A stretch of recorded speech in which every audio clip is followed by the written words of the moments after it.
Now should be successfully streaming to YouTube, and I'm going to add recording on Zoom.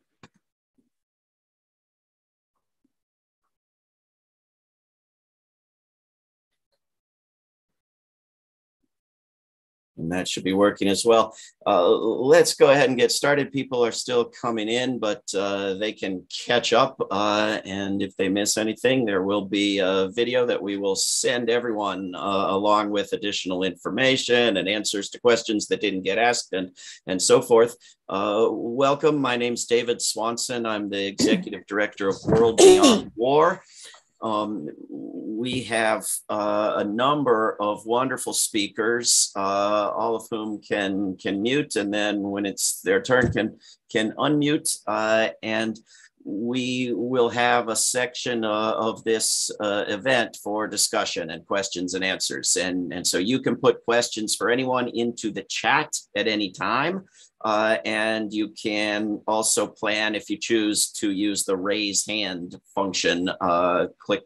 Click on reactions or participants and click raise hand when we get to the question and answers section. We also, for the first time at World Beyond War, are using the automatic transcription or captioning feature on this Zoom call. And at least on my Zoom, if you click on the word more, one of the things you can choose is to show transcription or hide transcription. So if you want to see words which are produced by a robot and may have outrageous and ridiculous mistakes in them, but if you want to see words showing up, you can try that. And we would love to hear from you afterwards how it worked. And with that, the agenda for this event is going to include an awards ceremony. And I'm going to introduce shortly Michael Knox, who is going to be presenting an award. And we will then be moving on to 4 speakers from the United States and Scotland and Canada and Australia about the phenomenon known variously as Armistice Day or Remembrance Day, and mislabeled in some places Veterans Day. And so let's introduce Michael Knox. We are very privileged to have him with us. He is, among many other things, the author of the book Ending U.S. Wars by honoring I can't read my writing, by honoring Americans who work for peace. And he is the founder and the chair of the U.S. Peace Memorial Foundation. And I think he will tell you better about that than I could. Michael Knox, please take the floor. Hello, everyone, and thank you, David. Pleasure to be attending this important meeting. Next week, as David said, we observe Armistice Day, commemorating the end of World War I and the celebration of peace as a universal principle. We should think about how the US has failed to heed the call for an end to wars, having invaded at least 30 countries since the end of World War II, killing millions of people, maiming tens of millions more, destroying families, education, healthcare, housing, businesses, and infrastructure, and creating untold numbers of refugees. Since 1946, no other country has killed and injured more people living outside of its borders. We must end militarism and wars. The U.S. Peace Memorial Foundation, which I chair, was founded in 2005 as a 501c3 not-for-profit to honor Americans who work to end war. By documenting and celebrating the actions and accomplishments of anti-war activists, we can cause an evolutionary shift in our culture, one that will inspire more Americans to publicly express their anti-war sentiments and speak out for peace.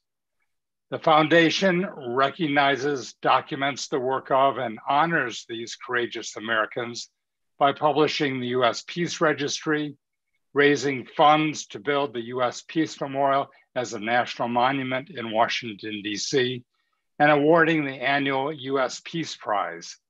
Please visit uspeacememorial.org to learn more about our mission. Today, we present the 2021 U.S. Peace Prize. First, I want to mention the previous recipients, and as I do, please reflect on their contributions towards peace and ending war. If you're not sure what they've done, take a look at our listing or their listings in the U.S. Peace Registry online or in our book, Ending U.S. Wars by Honoring Americans Who Work for Peace. U.S. Peace Prize recipients since 2009 are Christine Ahn, Ajamu Baraka, David Swanson, Ann Wright, Veterans for Peace, Kathy Kelly, Code Pink, Chelsea Manning, Medea Benjamin, Noam Chomsky, Dennis Kucinich, and Cindy Sheehan. They are all role models to inspire other Americans to speak out against war and to work for peace. The U.S. Peace Memorial Foundation has well over 700 founding members and honorees. Every year, they nominate qualified individuals and organizations from the hundreds of Americans whose peace and anti-war work is documented in the U.S. Peace Registry. You can read the details of the nomination process at uspeaceprize.org.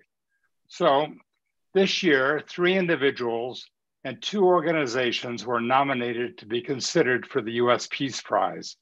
They are Julian Aguan, Bruce Gagnon, David Hartsaw, the National Network Opposing the Militarization of Youth, and World Beyond War. We are very pleased to announce that the U.S. Peace Prize this year is awarded to World Beyond War for exceptional global advocacy and creative peace education to end war and dismantle the war machine.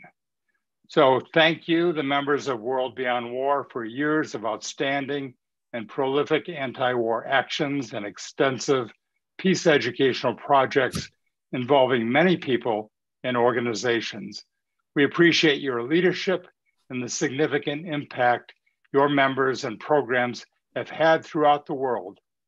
Your activism since 2014 is greatly appreciated. I'd like to especially recognize the organization's president, Leah Bolger, David Swanson, World Beyond War Executive Director, co-founder, and 2018 U.S. Peace Prize recipient, and David Hartsaw, co-founder and one of the other outstanding nominees for this year's award. So congratulations to the leadership and membership of World Beyond War, the 2021 U.S. Peace Prize recipient. Thank you so much, Michael. I do wish this was an event we were doing in person somewhere, but I'm also thrilled that we're doing it globally and that there are people here from all over the world because we are extremely honored to be getting a U.S. Peace Prize, and we are convinced that the U.S. government is the worst offender in terms of the behavior we're trying to change in the world, but we're a global organization. And we take pride in that as well. And I was very pleasantly surprised to be getting that World Beyond War was getting this award, but I was not surprised in this moment because here's the award, and it's beautiful. And I will attempt to put it somewhere on the wall behind me so that it is seen in every moment that I'm on Zoom or Skype or anything of the sort. And it is really an honor to be in the company of the past recipients and even more the company of those other nominees that you just listed. It's absolutely wonderful. And I encourage everybody to learn about all the other great work that U.S. Peace Memorial Foundation is doing. And with that, I would like to let Leah Bolger, president of the board of World Beyond War, speak both on this topic and be the first of our 4 speakers, our speaker from the United States today on the topic of Armistice Day and Remembrance Day. Leah, please take it away. Thank you, David. Before I begin my remarks, I would like to note that I'm speaking from the traditional homelands of the Marys River, or Ampinafu Band of Kalapuya. So on behalf of World Beyond War, I want to say how pleased I am to receive the annual Peace Prize from the U.S. Peace Memorial Foundation. It was an honor just to be considered for this award, so actually winning it is really thrilling. I also want to express my sincere thanks to Michael Knox for creating the U.S. Peace Memorial Foundation and the U.S. Peace Registry. It is such a wonderful idea to recognize those who work for peace and justice. For the most part, it is difficult to see progress in the massive mission we have all taken on. So the acknowledgement, appreciation, and celebration of the work that is being done is really important. On that note, I want to honor the tremendous work that is being done by our fellow nominees, Julian Aguan, a human rights lawyer working against the militarization of Guam, his homeland, Bruce Gagnon, who began his anti-war activism in 1971 and is now the coordinator of the Global Network Against Weapons and Nuclear Power in Space, Rick Jenkow, and our friends at the National Network Opposing the Militarization of Youth, with whom we worked this past year in an effort to abolish the selective service system and the draft. And finally, David Hartsoe, a lifelong peace activist and co-founder of World Beyond War, without whom we would not exist.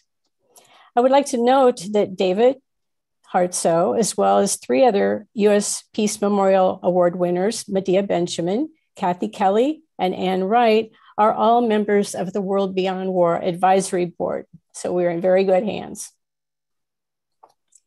There are many countries which recognize November 11th as Armistice Day, a day to celebrate the cessation of killing in World War I and to honor the soldiers who fought and died.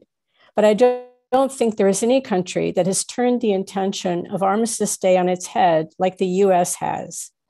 In 1954, President Eisenhower noted that Armistice Day was intended to honor the soldiers from World War I.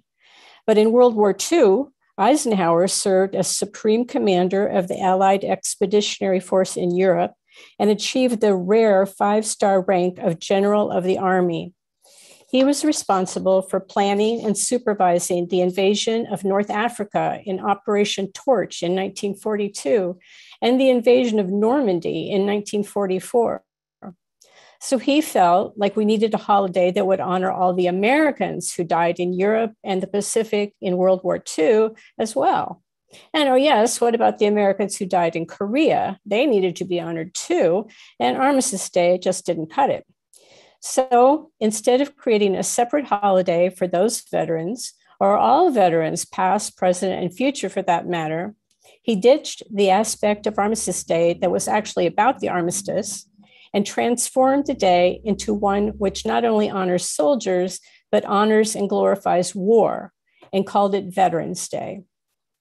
Older Americans will remember celebrating Victory over Europe, or VE Day, on May 8, 1945, and Victory over Japan, or VJ Day, on August 14, 1945. But the V stands for victory, which represents power. Those were considered days we won, not the days that brought peace, and that is a big difference. And even those 2 days have lost any significance for virtually all Americans. There is no US holiday that celebrates peace or marks the end of a war. As the most powerful, most aggressive military force in the world, that would be like a parent celebrating the day he stopped abusing his child. US foreign policy is not designed to create and maintain peace. This nation would rather be feared than liked. And we don't even want other countries to have peace if it is not to our benefit, which is why there is no formal Korean peace treaty to this day, despite the desires of Koreans to have one. The US military exists to protect and defend US interests. The Pentagon defines the goal as full spectrum dominance, which can only be addressed by the almost 800 US military bases in more than 80 countries and a massive military budget roughly equal to the rest of the world combined. And since protecting and defending US interests is an infinite mission, the US has been at war virtually all of its existence. I recommend reading The United States of War by David Vine, which discusses this shameful history. Eisenhower is frequently quoted about war and the military. Probably most famous is his warning against a military-industrial complex, or MIC, which he feared would produce unwarranted influence and misplaced power. He could not have imagined how quickly the MIC gained that unwarranted influence, but also how it grew, not only in depth, but in breadth. Former CIA analyst Ray McGovern now calls it the military, industrial, congressional, intelligence, media, academia, think tank complex, or Mickey-Mat. Eisenhower also described the cost of war as a zero-sum game, quoting, "Every gun that is made, every warship launched, every rocket fired signifies in the final sense a theft from those who hunger and are not fed, those who are cold and are not clothed. This world in arms is not spending money alone. It is spending the sweat of its laborers, the genius of its scientists, and the hopes of its children," end quote. And we have seen these prescient words come completely we have seen these prescient words completely ignored as well. The US spends half of its discretionary budget on war and the military, and that amount is never questioned. Yet 1 in 5 American children live in poverty, and 530,000 people file for bankruptcy due to medical bills every year. Ironically, it seems that Eisenhower's desire to honor soldiers and dismiss the celebration of peace may have set in motion the creation of the very military-industrial complex and grotesque military spending that he cautioned against.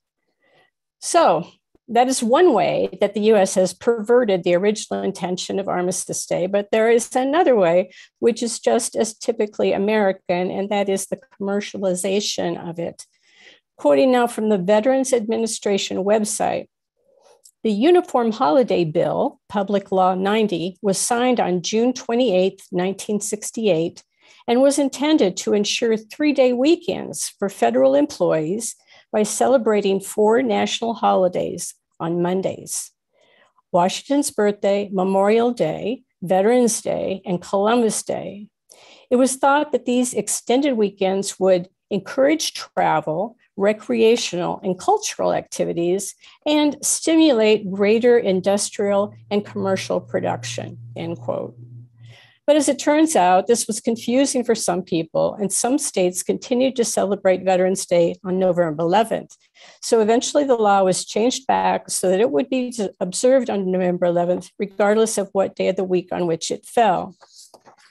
It was said then that, quote, "The restoration of the observance of Veterans Day to November 11th not only preserves the historical significance of the date, but helps focus attention on the important purpose of Veterans Day, a celebration to honor Americans' veterans for their patriotism, love of country, and willingness to serve and sacrifice for the common good," end quote. You may have noticed that there is no mention of peace as one of those important purposes.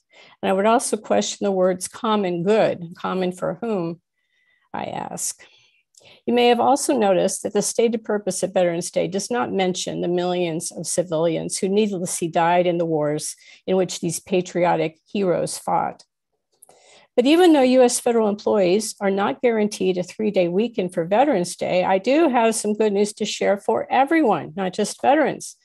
According to Reader's Digest, quote, "There may be fewer Veterans Day sales this year because of supply chain issues, but there are still plenty of amazing deals that can save you a bundle. Did you know that Veterans Day is typically one of the last best times of the year to find discounts on mattresses?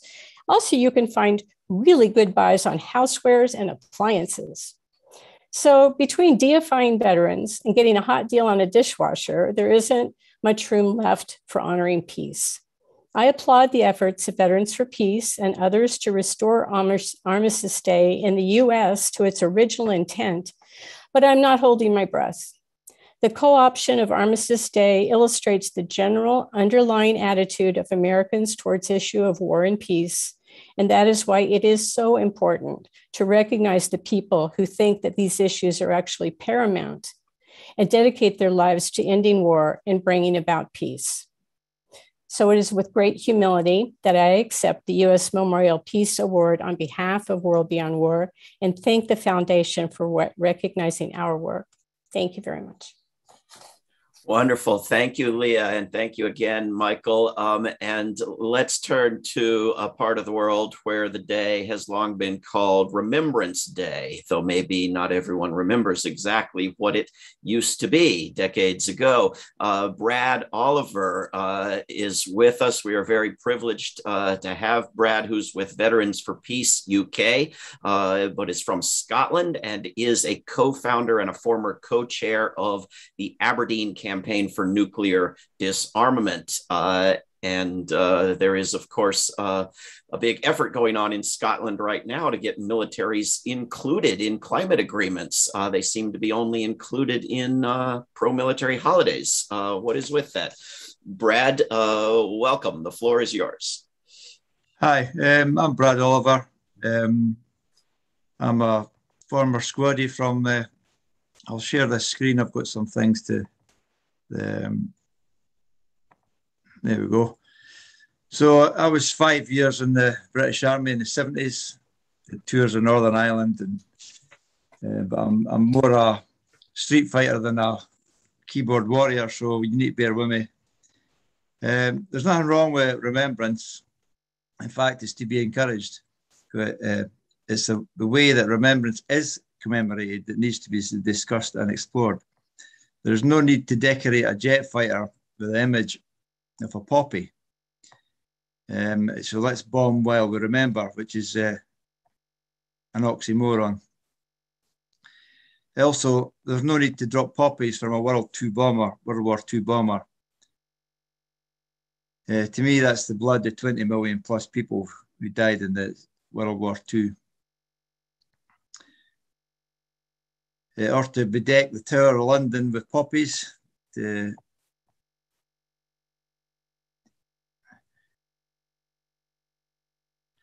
Or a gunshot wound in the shape of a poppy. This is my personal least favourite. I think this is absolutely obscene. To commemorate mass murder by a pretend bullet wound in the shape of a poppy. It's obscene. So then we have the so-called celebrities trying to outdo each other as to who can wear their poppy first and who is the most garish over-the-top poppy on their lapel, whose manufacturer gives only 10% to the Royal British Legion charity. We'll come to the Royal British Legion in a while.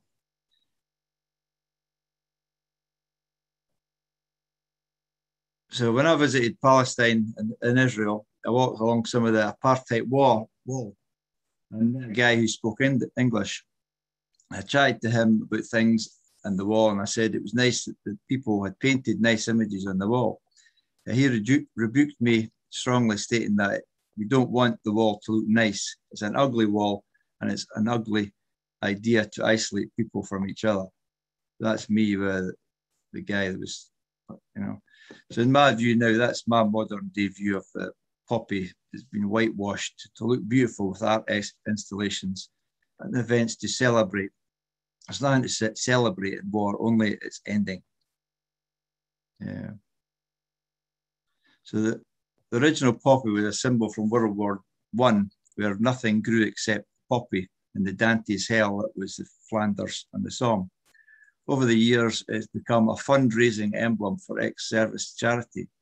There should be no ex-services charities. The government put these service people in harm's way, so the government should pay for their care and rehabilitation forever. When I watched the Remembrance parades in the early 60s as a child, it was mostly what I would call citizens army, e.g. the majority of World War II guys with conscripts, either willing or otherwise. These guys, most of the guys, didn't think that they were heroes. They were just guys fighting fascism. A fight that may be rerun in years to come. When I was growing up in World War II, was basically all around. My granddad on my mother's side died in World War II. My granddad on my father's side was a submariner, not a job I would like to do. In my innocent 5-year-old brain, I thought that eventually there would be any veterans marching past the cenotaph. Little did I realise that there were already thousands of veterans from Korea and Britain's colonial exit strategy wars in Palestine, Malaya, Aden, and Suez, to name but a few. In recent years, the numbers at the cenotaph have swollen on Remembrance Day, with veterans from Northern Ireland, the 30-year police action in the Troubles, the Malvinas, Falklands War, Bosnia, Gulf Wars 1 and 2, and the good old Afghanistan, a country fought over by imperialist power for 200 years. In the last 25 to 30 years, the poppy has become more and more politicized, mainly by the right and the far right, with footballers and newsreaders, etc., having death threats given against them for not wearing the poppy. The very war fought for freedom dictates that wearing of a poppy is your freedom of choice and not a dictate from a totalitarian state. So the guys who died for freedom, and they're being dishonored by the poppy fascists who demand people wear a poppy to show respect.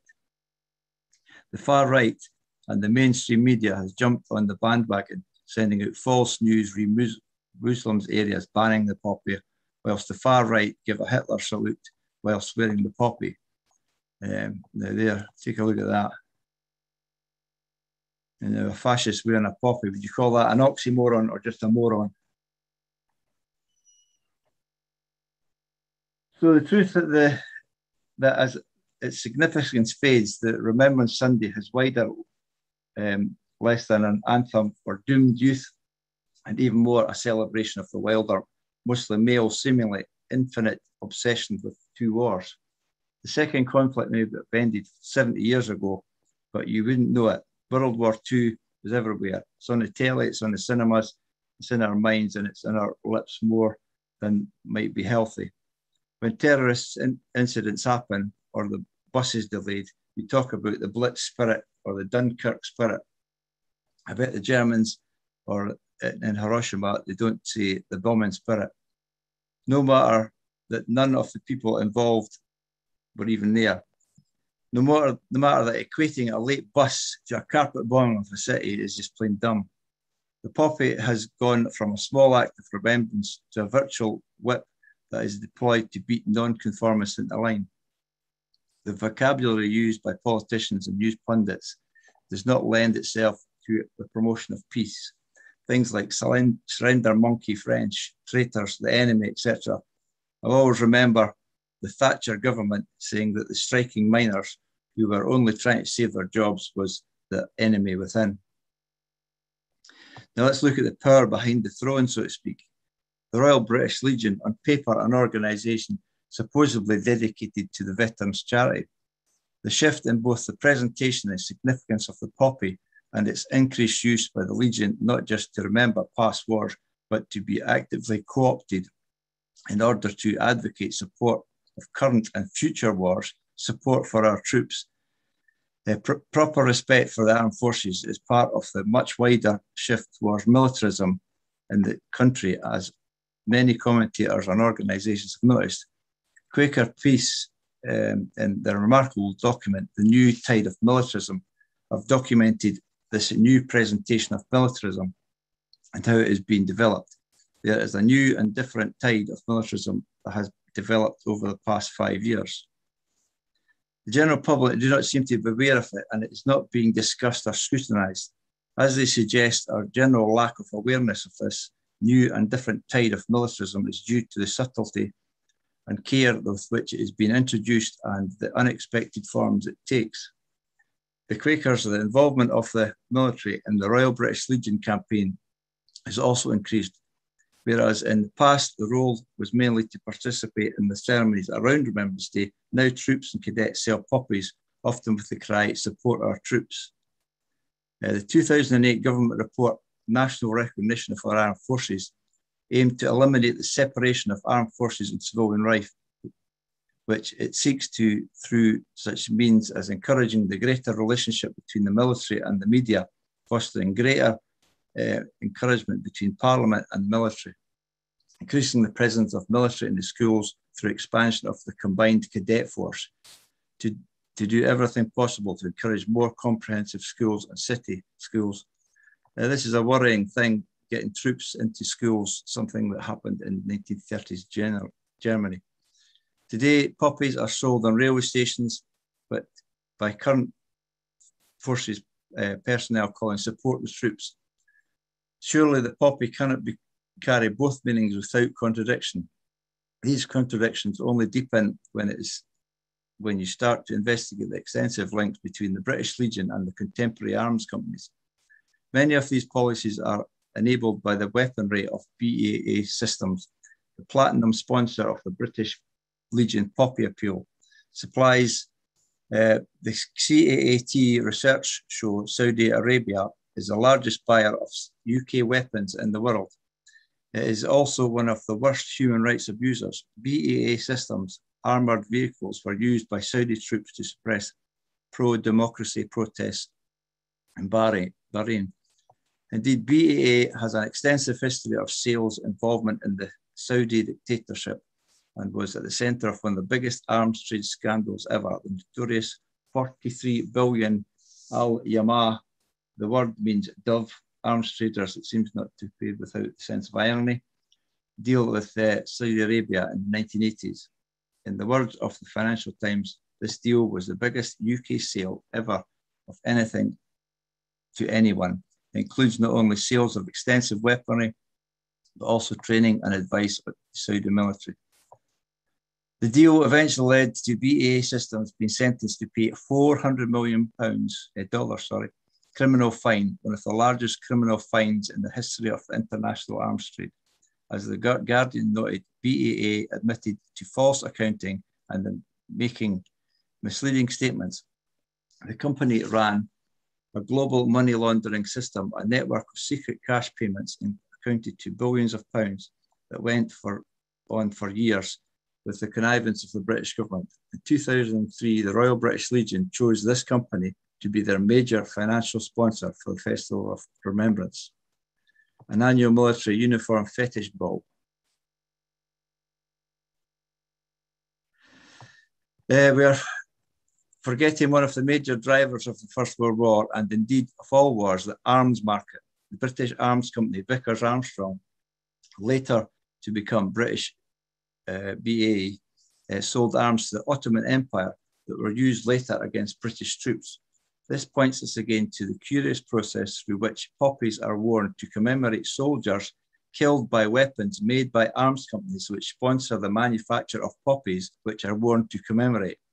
Now that's just mind-blowing. The words we use to describe warfare and killing profoundly shape how we think about them. This is why governments, arms companies and the media have become skilled on how they speak about war. As Orwell noted, we must be wary of the lexicon of doublethink. Political language is designed to make lies sound truthful and murder respectable, and to give an appearance of solidity and pure.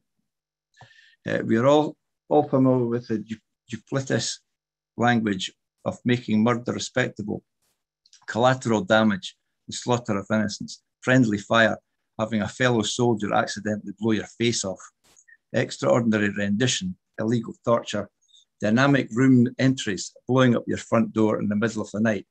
But equally insidious and sanitizing are the words routinely marched out on Armistice Day to cover the shocking and often unnecessary slaughter of men and women in the armed forces today. Sacrifice, heroes, the fallen. And one veteran noted, "Why do we call them the fallen? It's not as if they just fell over." The retaking of remembrance. In recent years, there's been a light at the end of the tunnel, namely Veterans for Peace UK, who've organised alternative events to remember the slaughter of all wars and all casualties, whether military or civilian.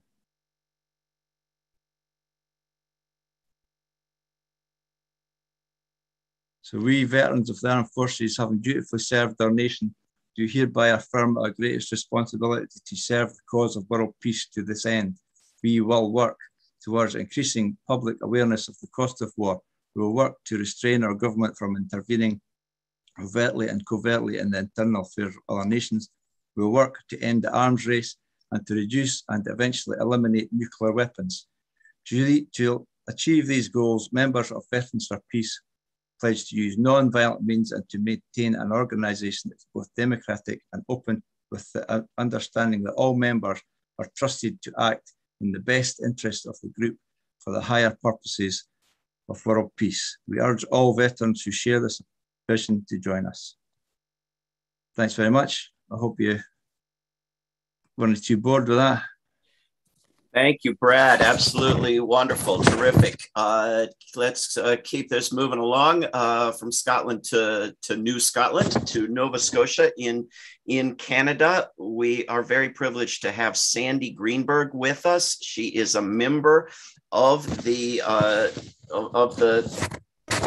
now I can't make sense out of my own writing. She's a member of the something or other committee of Nova Scotia Voice of Women for Peace, and she's a former board member of the National Canadian Voice of Women for Peace, and is doing tremendous work. And I am confident is going to answer a number of questions that have already shown up in the chat, but please keep putting more there. You guys are doing great. Sandy Greenberg, welcome. Thank you. Hi, everybody. I'm going to share my screen.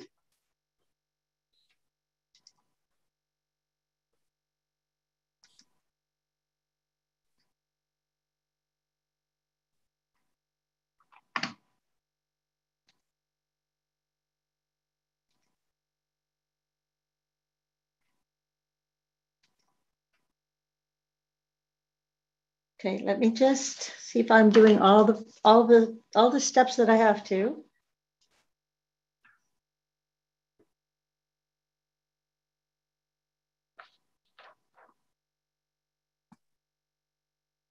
I usually click that from the beginning button. Yeah, I know. Yeah. I tried that. There we go. There we go. Okay, now I have to click my my ability to see my notes. And there they are. Now I've got to move you guys out of the way so I can see my notes. There we go. I think I'm on the second. I think I am on the second slide. There we go. I first want to say that Nova Scotia is unceded territory of the Mi'kmaq people. And my presentation is going to be fairly personal because I'm talking about the actions of Voice of Women for Peace, but also a couple of other groups in Canada. And for Remembrance Day, basically the white poppy has become a very important symbol for us. So why a white poppy? Because the famous red poppies were in Flanders Field. So I did a little research and I found that after World War I, two women came up with the idea for making and selling red poppies. An American woman raised money for returning veterans, and a French woman raised money for reconstruction. Then the British Royal Legion sold red poppies to raise money for veterans. So the origin of the red poppy, selling the red poppy to help people, that was its origin, to help those harmed by war. Now, I agree with Brad completely that this should not be a charitable organization that does this. The government, if they're going to harm people, should be redressing that harm. But as Brad just eloquently said, over the years, the red poppy has come to be associated with the justification or glorification of war. So here's the peace poppy that the Peace Pledge Union in the UK provides and distributes around the world. And the origin of that is the British Women's Cooperative Guild created the white poppy as a definite pledge to peace, that war must not happen again, when the Legion refused to add the words "no more war" to the center of the red poppy.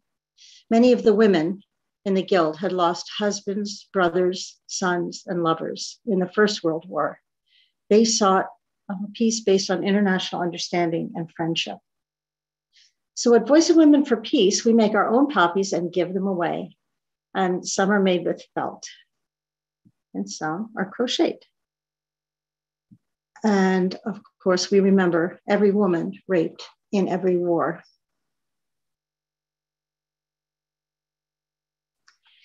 The symbolism of the white poppy encourages Canadians to broaden our Remembrance Day focus to include civilians, who now make up 90% of conflict victims.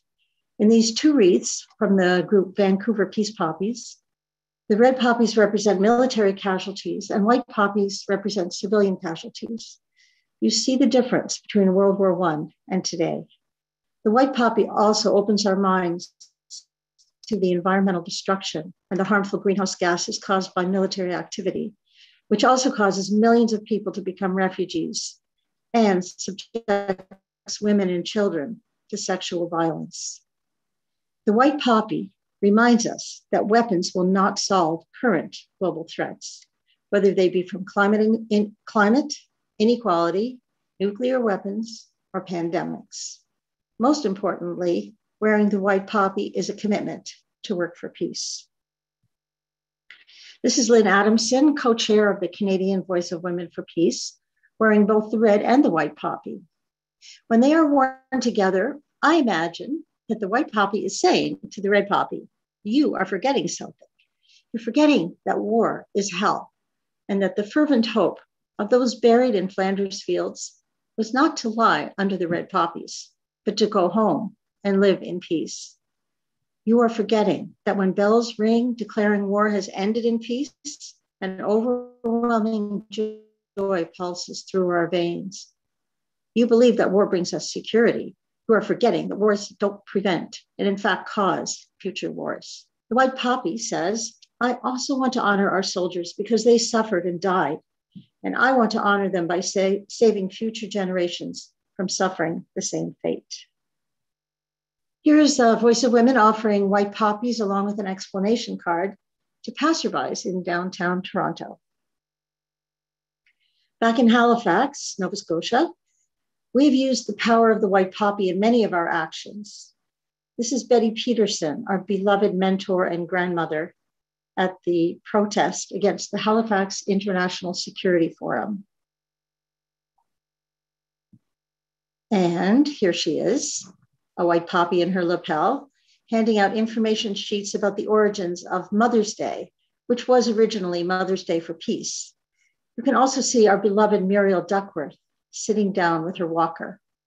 Muriel co-founded Nova Scotia Voice of Women for Peace in 1962 and was the president of the Canadian Voice of Women for Peace from 1967 to 1971. Now, Halifax is most definitely a military town full of cannons.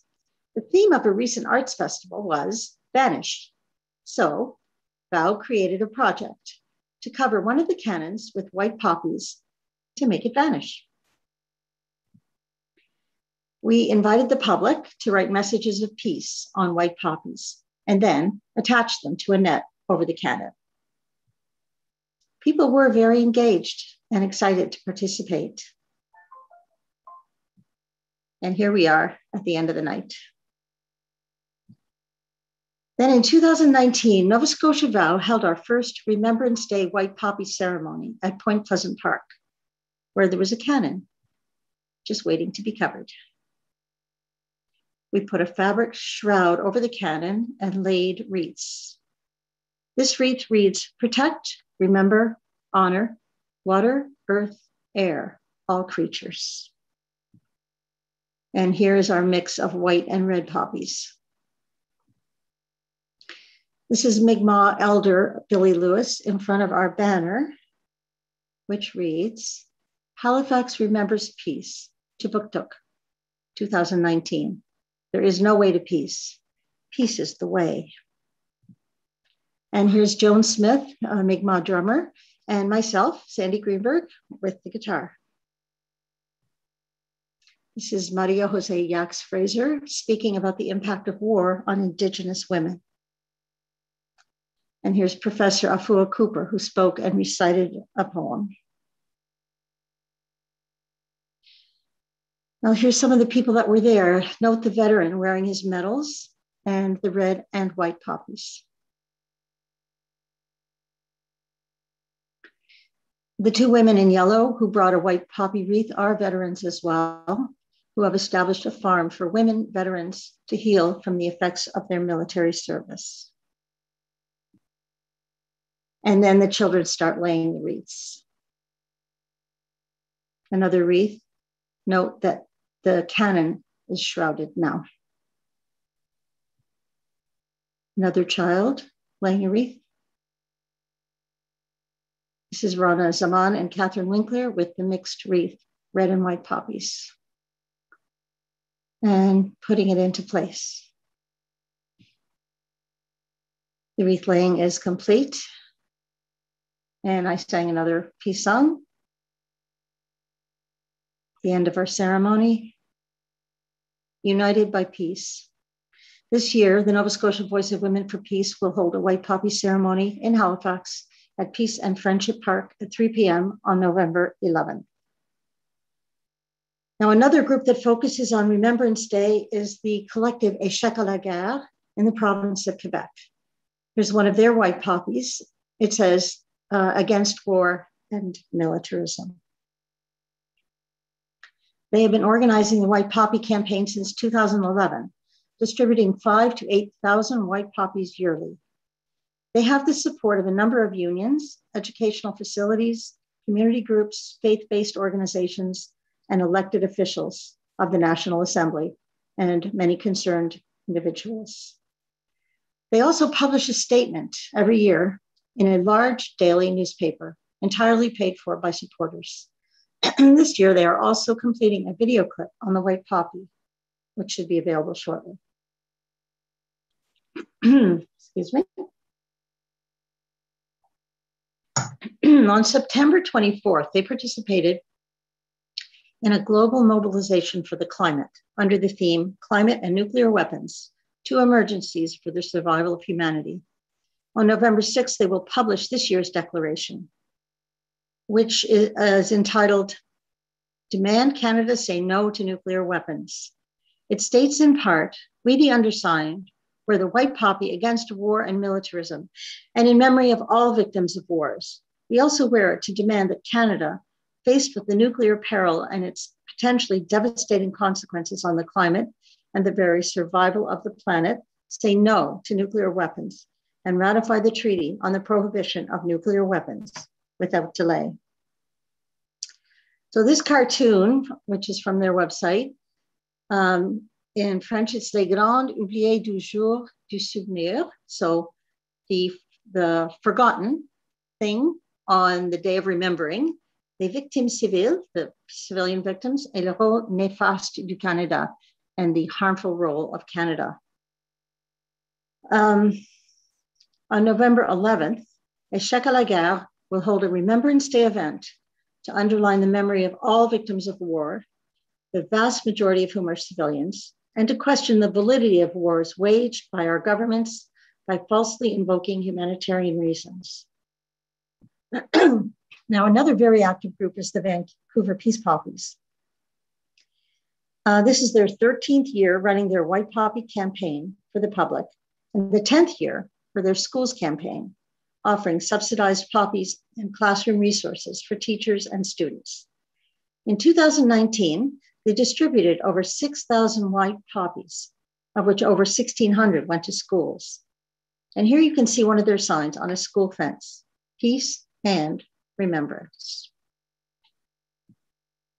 This year, they will be holding their 6th annual Let Peace Be Their Memorial ceremony on November 11th from 2 to 2:30 p.m. Pacific Standard Time. It will be live streamed for viewers across Canada, possibly across the world.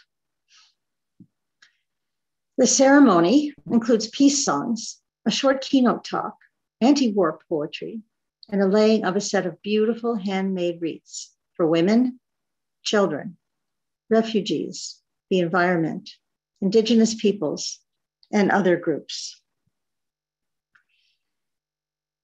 And I want to just end after, this is Let Peace Be Their Memorial. So this is another slide of one of their events with 2 veterans. And Teresa Gagnon, I think is her name, one of the co-founders, and also, of course, the two wreaths that we looked at earlier. And I'm going to leave you with a card for children created by Vancouver Peace Poppies. It says, I'm wearing a white poppy to remind people that these days War kills mostly ordinary people, not mostly soldiers. War pollutes the environment. Even for grown-ups, talking is better than hitting. Supporting war can make kids think violence is okay. Everyone can help make a better world, because Remembrance Day is important for lots of reasons. Thank you. Thank you, Sandy. Wonderful. We have one more speaker, and we are going to Australia for Margaret Pistorius, who is with Wage Peace and with Disrupt Land Forces and with Make West Papua Safe. She was not long ago arrested for entering and protesting the U.S. base at Pine Gap. Unfortunately, not the U.S. television show by the same name, which I think someone should trespass upon and protest. She may be able to tell us what activities Australians are planning now and what goes on with this holiday in Australia. Margaret, please take the microphone. Hello, everybody. I'm here in Australia, and it's great listening to those stories, because our stories, of course, are very intertwined here, and we have a lot of the same cultural aspects of both Canada and the UK, and celebrate the same day of Remembrance Day. And I'm going to share my screen and show something, but I'm also wanting to take up some of the themes that we just had that were about of Sandy's, about how to sort of culture jam and reclaim some of the ideas of remembering what happens to people in these violent situations. So I'm going to look at a project that we've been doing, which is actually around Anzac. And Anzac Day is actually more like our Remembrance Day in Australia. It's the day that we have a public holiday. So it's a bit more like the American Day, the public holiday, and it has a lot of those themes where it's shifted to be more celebrating war than it is remembering the extraordinary and abominable harm that's been done. So I want to show that project, but we also have some similar white poppy projects. There's a Quaker group in my town that will be doing a project where it's remembering the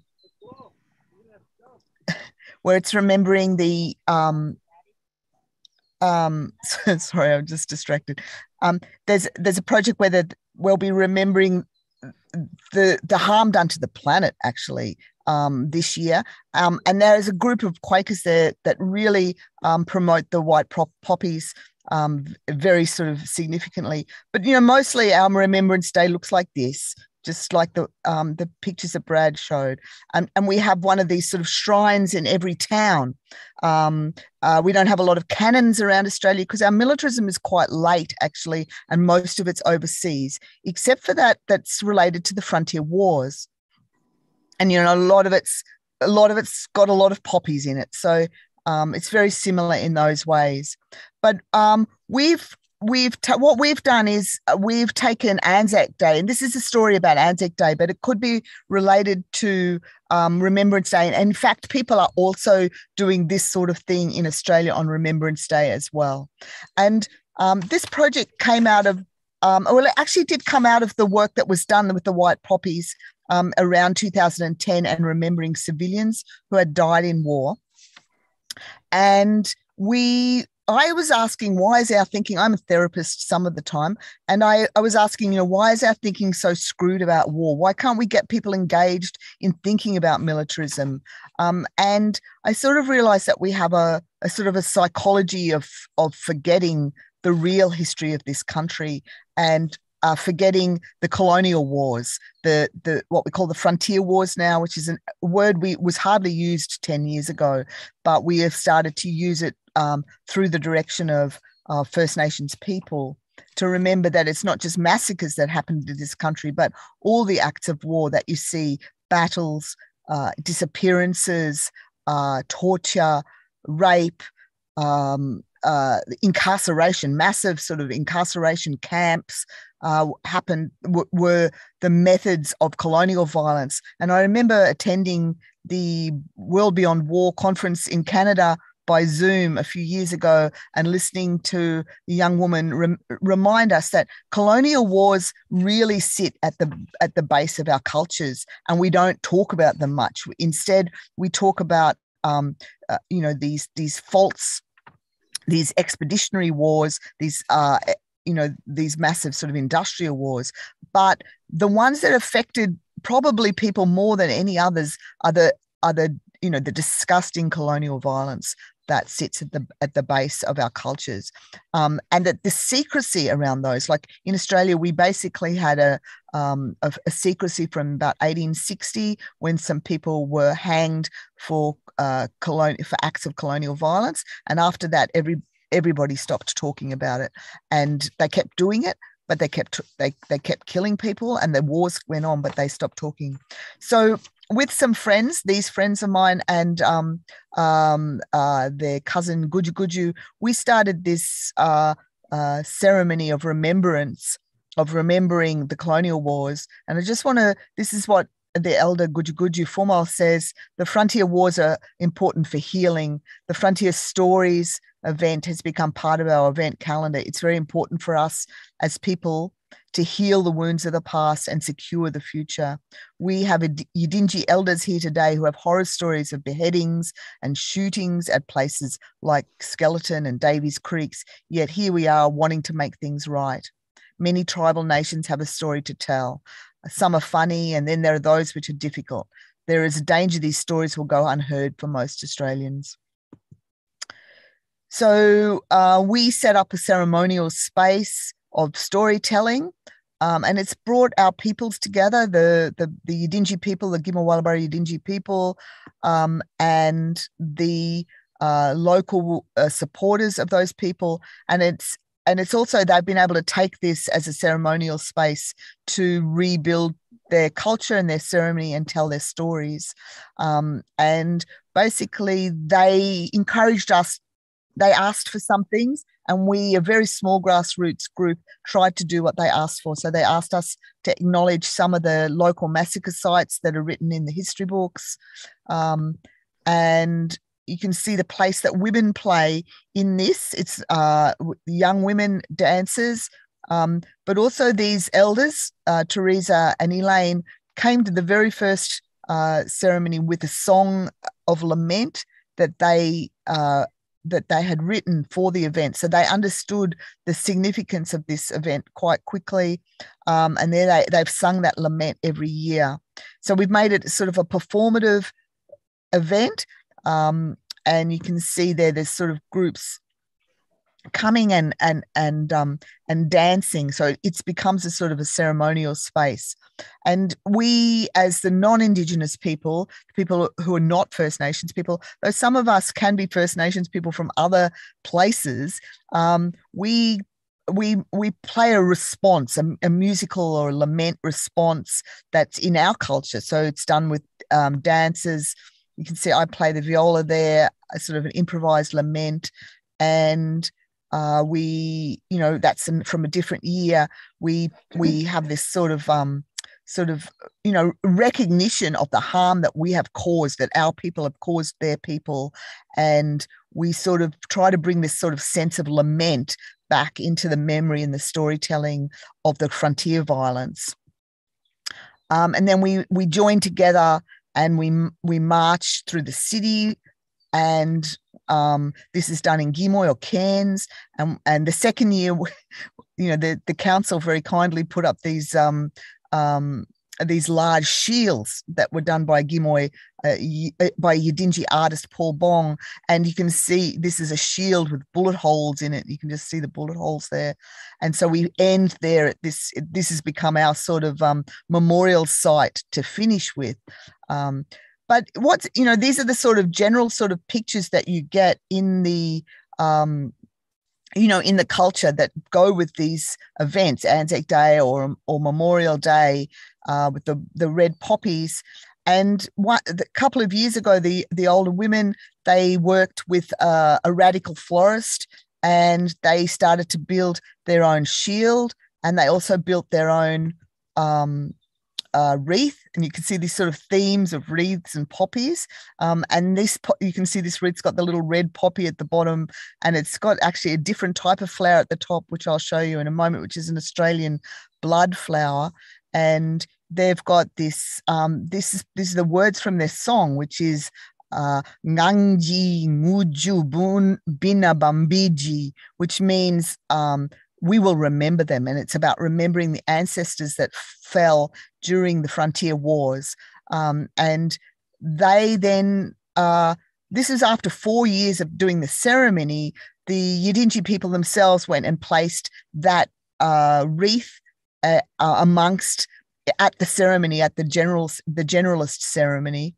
And then it followed on the next couple of years. Next year was, of course, you can see them very smiling there, very happy at that, with that, you know, the placing of that wreath as a family. And then what we had we had a year of pandemic, so there was no ceremonies, but we of course we do our ceremony, we do our Frontier War ceremony the night before Anzac. So that was their request. We weren't interfering with the ceremonies on the day, but they then came to start laying this wreath. And then this year they laid the wreath. His Uncle Peter Hyde, Bumi, he's laying the wreath right in the middle of the ceremony, because Guju during the welcome, he does a welcome to country for the ceremony, for the official ceremony, and in the middle of that welcome to country, he said, and now we're going to lay a wreath. First thing we're going to do is lay a wreath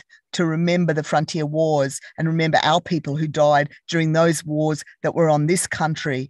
And he sort of, so there's Uncle Peter doing that right in the middle of that frontier, in front of that. And so that was a huge thing, really. I think it was probably the first time that's happened across the country. And then we also have a sort of a parallel program of people joining the major march in Canberra. Here they are joining the major march in Canberra, and you can see that it's a sort of an alternative poppy. So we've taken a different symbol, the desert pea flower, which was given and suggested by Aboriginal people to be a sign of blood spilt. And in a couple of cities, this is in the main Tasmanian procession, you've got the addition of these banners, the lest we forget the Frontier Wars banners, or defending country, those that died. So remembering. And so in this way, we've expanded the idea of remembering to colonial violence, instead of the way that our society sort of push colonial violence to the side and pretend that's not a real war or something, when it's actually the wars that are shaping our societies more than anything. And this is a small memorial in one of the towns that my people went to, is the small town of Roma. And every small town in Australia has these memorials. And so one of the goals for some of our people is to sort of reinvigorate these memorials with frontier wars remembering, because a lot of them are sort of aged now and people don't really look after them that much. They don't get used much. So the idea is to go from these sorts of Canberra, the centre events, Canberra being the capital of Australia, out to these sorts of regional events and start to reuse these memorials and decorate them like we saw in Canberra, in Canada. That was so fantastic, seeing that sort of transformation of the cannons in Canada. And in the same way, we're looking at transforming these sorts of places in the future to remember the frontier wars.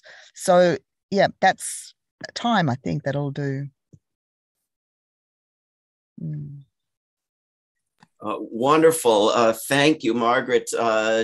Terrific and creative ideas from all of our speakers. And we now have the opportunity for people to raise questions and concerns and ask about issues that are on your mind. And to answer very quickly a few questions that usually come up and have come up here, we will send an email to all of you who signed up for this event with any and all resources, including the presentations of these these speakers if they're willing to share them that way, with all of the links that were put in the chat, with the link to WorldBeyondWar.org/Armistice-Remembrance-Day that has links to all kinds of other places, the slash events page as well.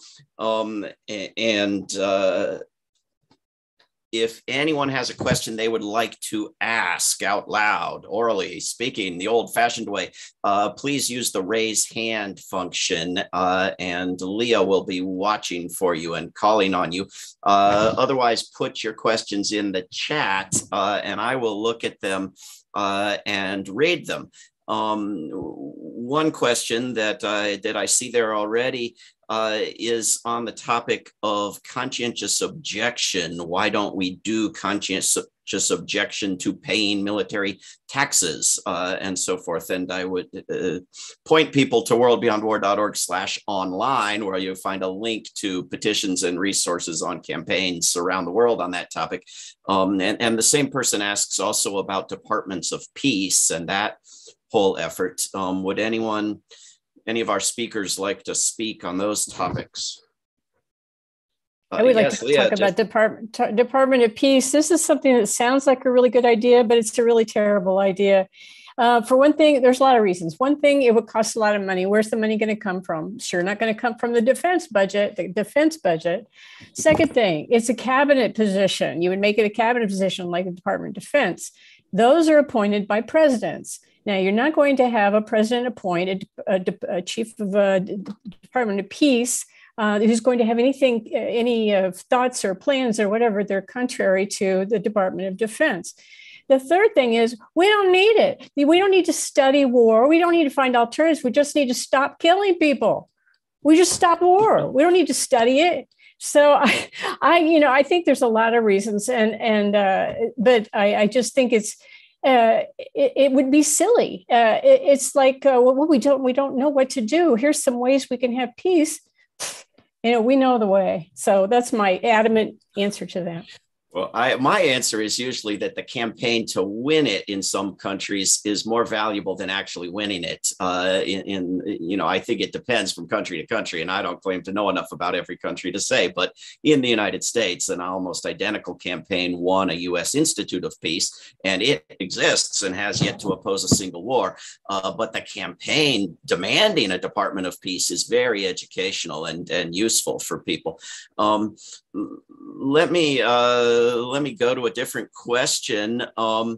I think this was Al Mitty who asked this. There's a lot of U.S. centrism here. We'll try to get away from that. But how can the United States have the most powerful military? I don't know who said it did, but I guess it does, when it can't win a single war.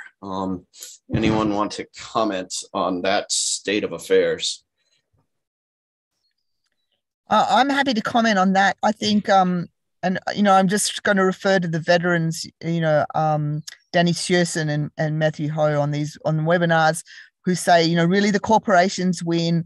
The idea of winning by these other means, these old ideas of winning is really not what they're going after. What they need is a lot of money for the corporations, and there are a lot of corporations making a lot of money no matter how long these wars go and whether there's a win at the end or not. There's also been a huge amount of money made off of poppies by imperial wars on Afghanistan for many, many years, which I assume has had no impact on the use of poppies in these ceremonies. Somebody tell me if I'm wrong. It seems like when we talk about this problem in the United States and we tell people what Armistice Day was and what the peace culture of the 1920s and 30s was, they often will come back and say, well, what's wrong with Veterans Day? And usually the thing that shocks them the most and sort of gets them to open up to even hearing about the topic is to point out various incidents where Veterans for Peace groups have been banned from participating in the Veterans Day ceremonies in various U.S. cities because they're for peace. And so it's a Veterans Day, unless you're Veterans for Peace, and then it's not Veterans Day. I wonder if any of you from around the world have run into similar circumstances where it's a Remembrance Day, it's a Veterans Day, unless you're the wrong kind of rememberer or veteran. Speak up if anybody wants to jump in on this topic. Over here in Scotland, I first laid a white poppy wreath away back in the 80s. At the time, it was I was the only one, and it was way before Veterans for Peace UK. And I waited till all the who had died down and went, and there was about 20 of us from CND laid a white poppy wreath. And then we did a wee speech and then went away. And my pal went along to see if it was still there. And the next day it had been removed. And I had to complain to we have Lord Provost here, not mayors, but we had the Lord Provost had to complain to them that the poppy wreath had been removed. And eventually it was put back. So it's getting a bit better now. They didn't give us so much hassle. But you're treated like a fart in a spacesuit by the veterans, like. Well put. Another question in the chat. Well, Leah, actually, someone's raised their hand. Would you like to call on them, and then I'll go back to the chat? Leah, you're muted if you're speaking to us. You're muted. Okay, I think I'm unmuted now. Please. Hi, David. Go ahead. Hi, David and Leah.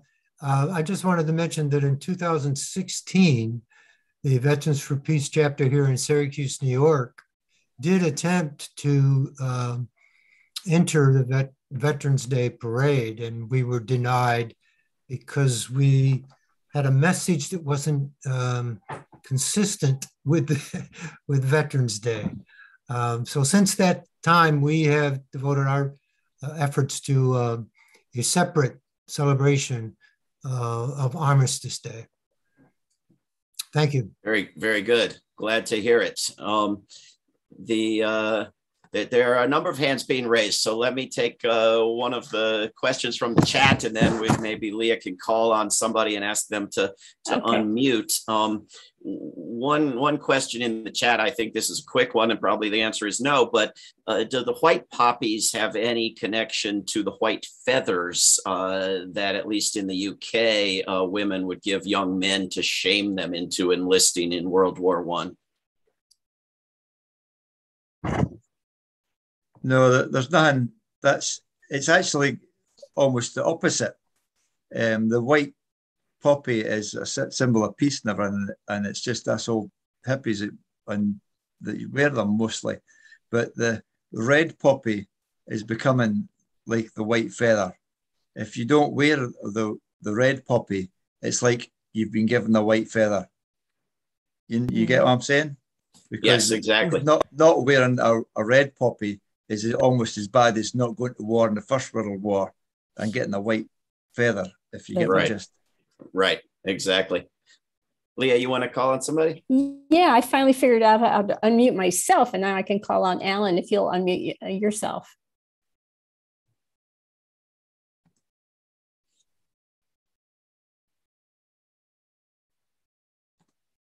Can you unmute him, David? Well, I clicked to ask him to unmute, which is the best I can do, and then he has to agree to unmute. Right, I think I've done it. You've done it. Yes. Right, yes. Hello.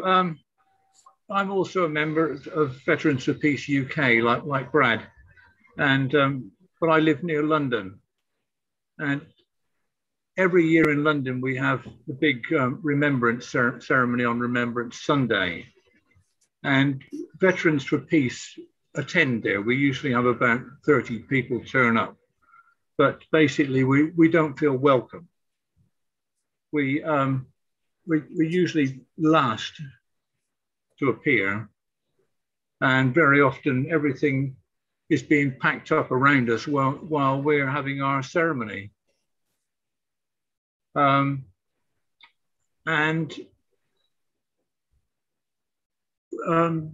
after the ceremonies, you know, we're around the town. We go in the pubs. We go for a drink, and some of our members have had aggro from red poppy wearers for wearing white poppies.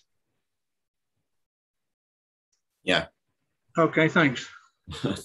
Thank you. Don't let up. Keep doing it. Let's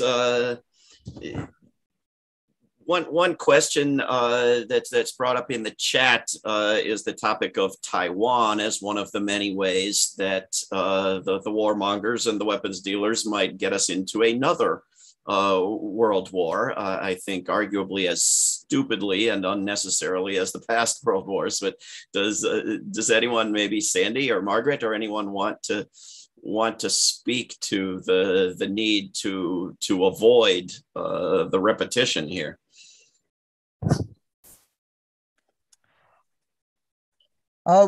We at Wage Peace at the moment, our direction is to call out the toxic masculinity of this sort of war, of the drums of war, the saber rattling, and we're not quite sure how much of it's real and how much of it's electioneering. You know, there's a lot of evidence that this is a type of electioneering, and that instead of buying into the discourse around the electioneering, it would be better for us to call it out as electioneering so people can see it for what it is, because that creates a little bit more reality and less confusion for those people who are watching from the sides. And while these saber rattling do sometimes end in actual war, you know, that they do escalate and the weapons dealers do manage to get something out of it. You know, a lot of it is just saber rattling to, you know, and it's about financial interests. And I think the more we talk about the corporations, the US corporations, the financial interests and how that is playing out and it's their role in this, I think the better. And then also calling out the toxic masculinity, the sort of that sort of going after who wins best at violence, that gets a particular group you know, that's who they're aiming, a particular group of men who want to win at violence, you know, that they want to get those people to vote a particular way. So it's all about manipulation of voting at the domestic level. And I think we need to point to that as peace activists as much as possible, rather than buying into it as a real issue, because we think that it's, you know, it's very, very unlikely there's going to be a war with China. It's just very, very unlikely. And the drive to rescue the people of Taiwan, who have absolutely no interest in being rescued any more than they do in being China. Leah, do you want to call on somebody? I'm going to call on Sim, but I would like to ask Reverend Swartz, if you changed your mind about your question, you don't want to ask it anymore, that's fine. But if you just got booted off somehow, if you still want to ask a question, raise your hand again and I'll call on you after Sim. Go ahead, Sim. I'm going to click ask to unmute. I don't know if you did that. I do. Yeah. I have to do that. Okay. Right. There she goes. She's fine. Thank you. No, I recently read a book. It's fiction, but he talks. It's called The Ministry of the Future. I don't know if anybody read it. Kim Stanley Robinson. Anyway, he talks about at one point about the cognitive error that is the idea that life is a zero-sum game and how prevalent that is. And I think that that's at the root of that mentality, that there are winners and losers, that life is a constant competition, that someone else's gain is your loss. And this whole mentality permeates our culture and our politics and our whole mindset. And it's a fallacy. It's not the reality. The reality is the Indigenous idea of collaboration and cooperation in one human family. So I think that we have to really focus on calling out that zero-sum game mentality everywhere that we see it, because it shouldn't. For example, proportional representation in electoral systems is a collaborative approach, but our electoral systems, first past the post, like we have in Canada and the United States, are a one winner thing. So it sort of perpetuates that idea of life as a zero-sum game, and there can only be one winner. Winners and losers, thinking of the world and all interactions in human relationships as an idea of one person wins and one person loses. So I think that's interesting to just focus on that and call it out wherever we see it, particularly in the political arena, but everywhere, so that people will have more of an idea of, and by the way, that relates to our chimpanzee ancestry, because as Jane Goodall says, chimpanzees are very competitive. So if we want to evolve, we have to stop thinking that way. Very good point. Yes, thank you. Leah, I wonder if we've said a lot about the white poppies and not a word about the blue scarves. I wonder if you might give people the 60-second introduction to what a blue scarf is. Sure. The idea for the blue scarves came from a group of young men in Afghanistan, and their idea was they originally called the Afghan Youth Peace Volunteers, I think, and now they dropped the youth because they got older, and now they're the Afghan Peace Volunteers. Anyway, the idea was to wear this color, blue, because it represents the sky, which covers everyone. And we can all relate to that we want everyone to be united in against the war. Kathy Kelly, who was prior U.S. Peace Memorial Award winner and on our advisory board, as I mentioned, has been to Afghanistan many, many, many times, and she knows these young men very well. And right now, it's really, she's very worried about them. Of course, we all are, but she knows these people personally in Afghanistan, and she hasn't been able to hear from them, and we don't know really what's happening. But anyway, that's where the scarf idea came from, and so that's it. And people can find it on the Armistice Day page on the World Beyond War site or at WorldBeyondWar.org/blue. I wanted to ask Brad a question about your presentation because I think you said 20 million people died in World War II, which is obviously horrific. But I'd never before in my life seen an estimate lower than 50 million. And I was wondering whether I'm nuts or you were talking about one country in particular or where that came from. No, just there was probably 20 million in the Soviet Union, but it was just a figure that flopped to the sky, really.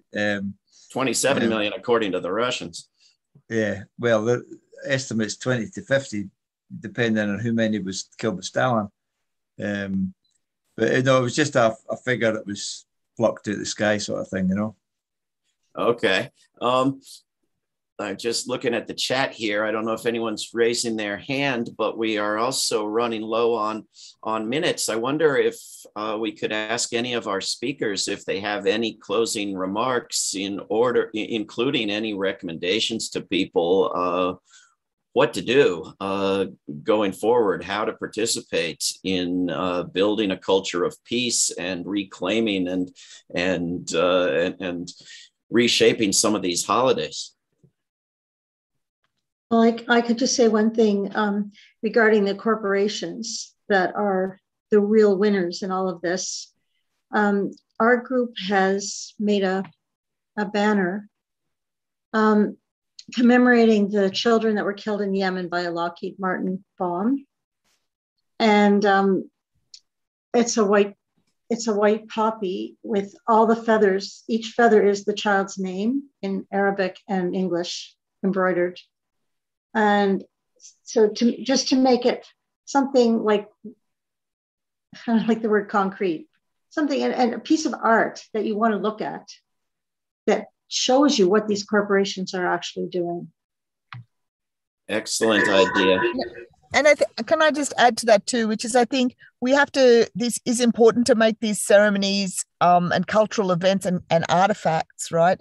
But then we have to figure out how we make them disruptive. So using disruptive people power tactics is the next step. So, that may not happen for some weeks or months or years, but then where you put these objects, I think, makes all the difference. And where we can find disruptive ways of putting the objects, first you get people to practice putting them in public spaces in not so disruptive ways, but then shifting into more and more disruptive locations. And I think that's where we start to bring culture and these sort of activist cultures, the culture, the artist cultures and the activist cultures together is where we start to imagine disruption and making beautiful trouble.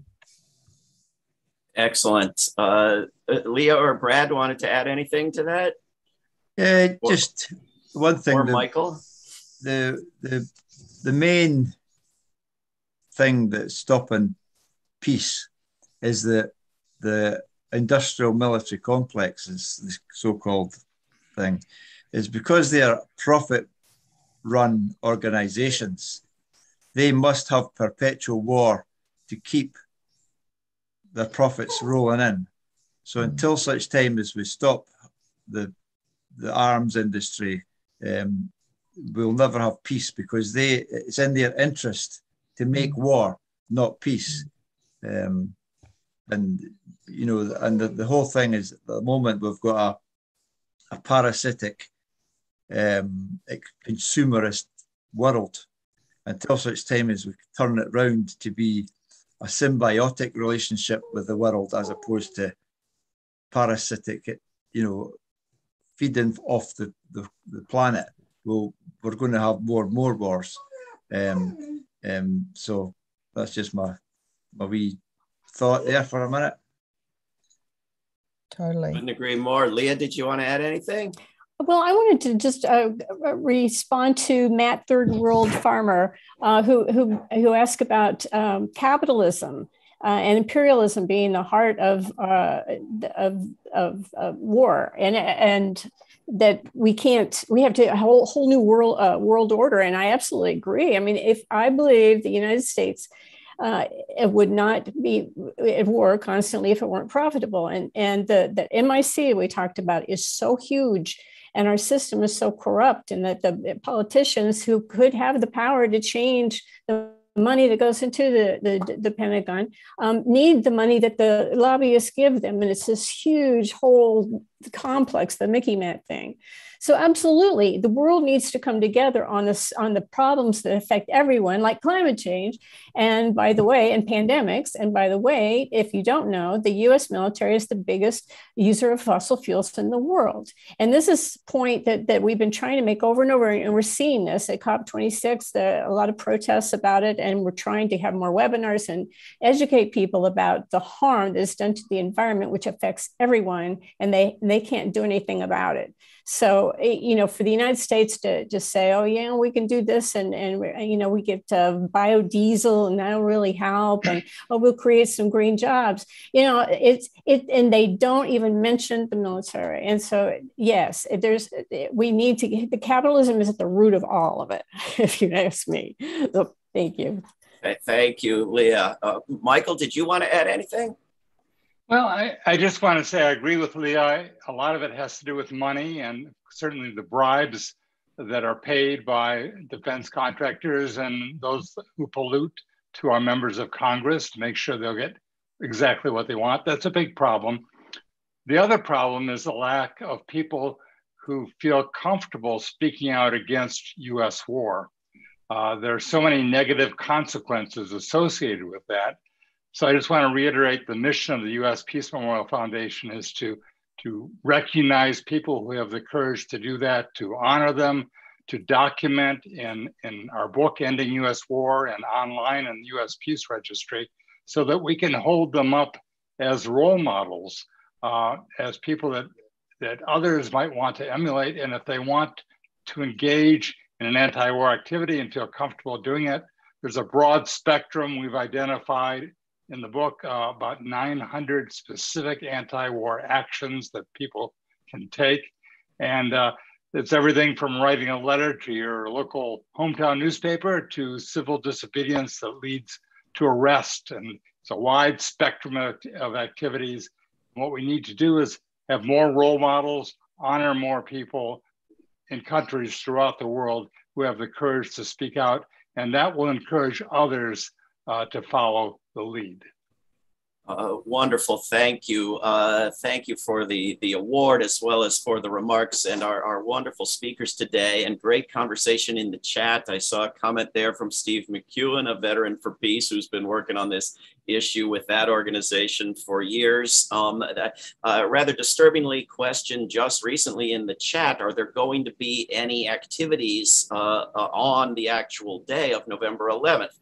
Yes, in fact, the entire point of the past hour and a half was planned to be that there are going to be and need to be more activities all over the world, including the United States, Canada, Australia, Scotland, UK, on Armistice Day, Remembrance Day. And if you go to WorldBeyondWar.org/events, you see our list of all the events we know about. If you go to our Armistice Remembrance Day page, you see all the resources to make your own event. And I would encourage also going to peacealmanac.org, where you find a useful peace holiday or one that should be on each day of the calendar year. And I just want to applaud Margaret's comment that we need to be disruptive. I mean, the incredible impact that just a guy taking a knee during a US football game when a war song was playing was just, if we can find the equivalent of that for one of these pro-war veterans / Remembrance / Anzac Day ceremonies, it could be huge. So let's work on it. Thank you to everyone who's been part of this here today. Get in touch with us, and we'll be in touch with you about 1 week from today and every other day going forward. Thank you again to our terrific speakers from all over the world.